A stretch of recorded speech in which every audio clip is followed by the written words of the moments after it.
With less than 1,300 on UK roads today, you're more likely to see a Ford Anglia, with the last model built in 1967, 50 years ago. I think it's fair to say these are quite elusive.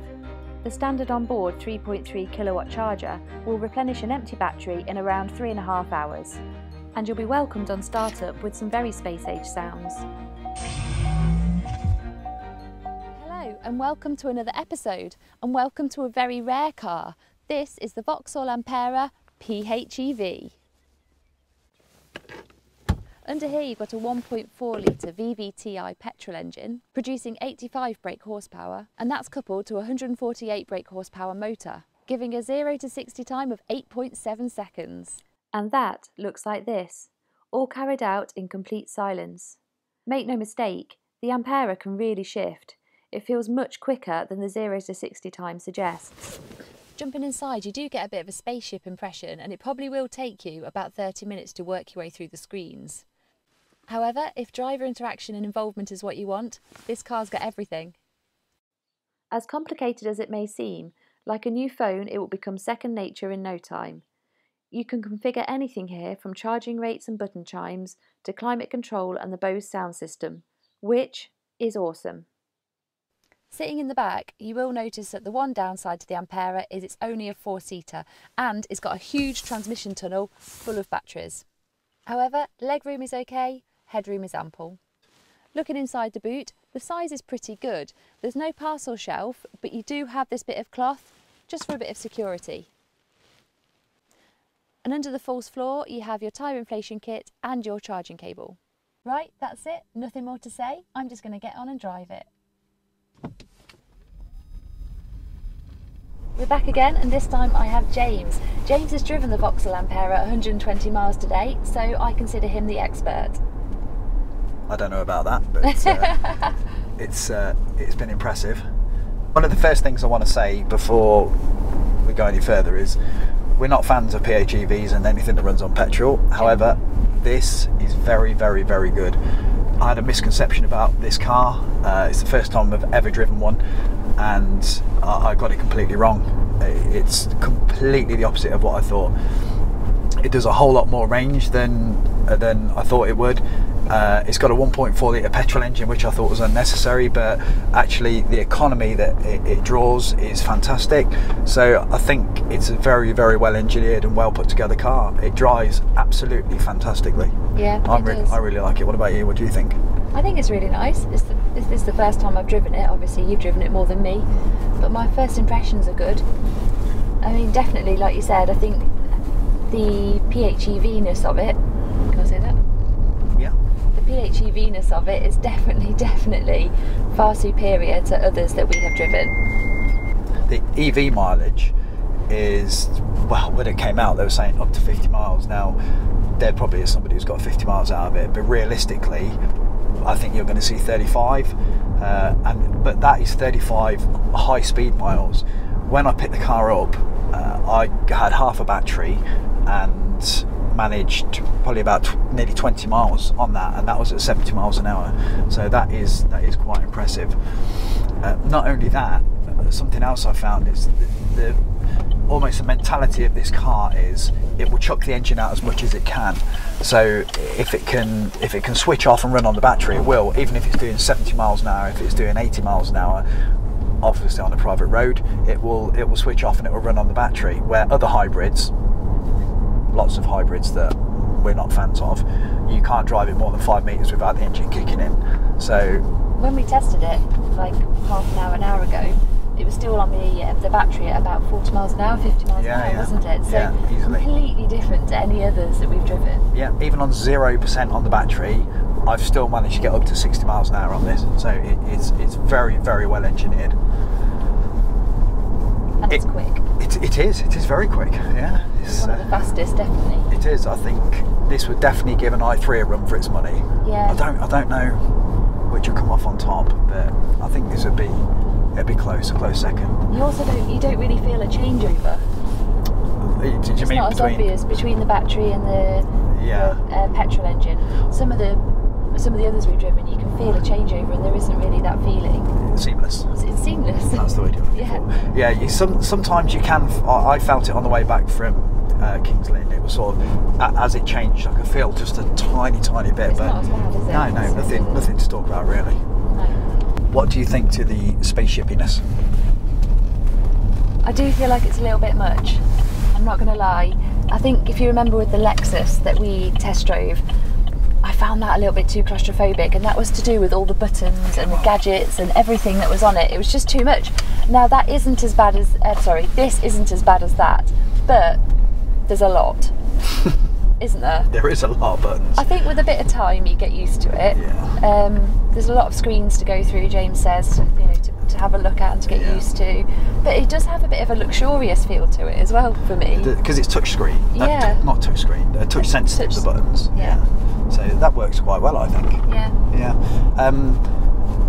Initially, I wasn't too sure about the two screens, but actually they do two completely different jobs. So the one in front of you on the binnacle is there purely to tell you what's happening with the engine, where the energy flow is going. The one in the middle is more for the sat nav and the entertainment. So yeah, two completely different jobs. It's well put together. Although the steering wheel is straight out of an Insignia. One thing I will say is the aircon is good because I'm freezing. Yeah, it's true. It's true. It's very good. It's very good. This is in hold. So what's hold? The engine that holds the charge rate, the charge level at where it is. So ready? Yeah.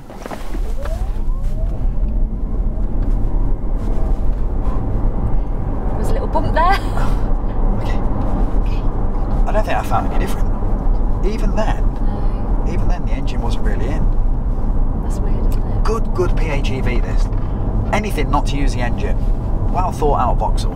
Very good. Yeah. Well done. Well, there's a couple of little things, isn't there, that we've noticed. Oh. I think. What are you going to go for first? Well, there's one thing I've noticed since we've spoken about it actually that I'm not overly keen on, and that is the split back windscreen. Oh. Yeah. I'm not a fan of that. It leaves you with a bit of a blind spot. And I'm not sure yet whether it would make a massive difference, but I haven't driven it for long enough. But just when I've been reversing, it just leaves you with a bit of a blind spot. I'm just not keen. I didn't really notice that the whole way back. No. 100 miles, didn't notice it. That's because you were going forwards the whole way. My first point that I don't like is the skirt at the front. Yes. Because every time you go over a stone bigger than that, it grounds out, and it's just unnecessary. It doesn't sound great. It doesn't feel great. You can't go over a speed bump unless you crawl over it without it bottoming out. Even then, it's still scraped, doesn't it? It did. So that's not overly amazing. So it's really well put together, isn't it? When you look at the door cards, and I'm not sure about the plastic white finish on the inside of the doors. Yeah, that's a bit random. I prefer to have that as just this black. Yeah. But I mean, somebody's probably just spec'd it that way, haven't they? Yeah. So, but yeah, the feel, the put togetherness is really good. There is something which I do like, the pedestrian warning noise, and Kate will demonstrate that now. How good is that? That's fantastic. So when you're driving along nice and quietly, creeping along on electrons, and there's somebody in front of you, that's just the right kind of noise. So if you bib the horn now, the actual horn is in the middle. See that's enough to make you jump out your skin, isn't it? It is. That's just enough to make you turn around and notice, isn't it? Yeah, it is. Do it again. Without being impolite. Yeah, I think that's really good. Yeah. Good idea. Well done. It does have a reversing camera. However, I've got to say it's not the best quality reversing camera I've ever seen. No. It's a bit sketchy. Yeah, it's a bit grainy. That's the word. Yeah, definitely is. But I've got to remember that it's a 2014, so cameras have got better, and it's good enough. Yeah, it does the job, doesn't it? Yeah. It does the job. When the engine kicks in, it does have a bit of a growl, doesn't it, to it? It does. That was one of the other points I was going to bring up. So we've got it in hold at the moment, and I'm not sure you're going to be able to hear that because it is still quite quiet. But on occasions when you're working it hard, the engine is quite... Just there. Just going up a hill. Yeah. Do you know what that reminds me of? What's that? that CHR thing. I was going to say that. It's not as bad though as the Toyota. It's not as noisy as that. That was awful. Droned away, didn't it? Yeah. But no, this keeps it a lot quieter. It's more like a hum. Yeah. It's not as aggressive sounding as the Toyota was. No, it's not.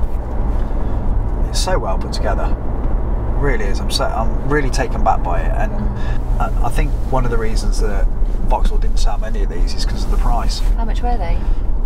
They started from 32,995. That is insane. I know, it is. And they didn't market it. This is the first one I've seen, I think. Oh no, I've seen a few around. I haven't, but maybe I have. They're not common. So, would you buy one?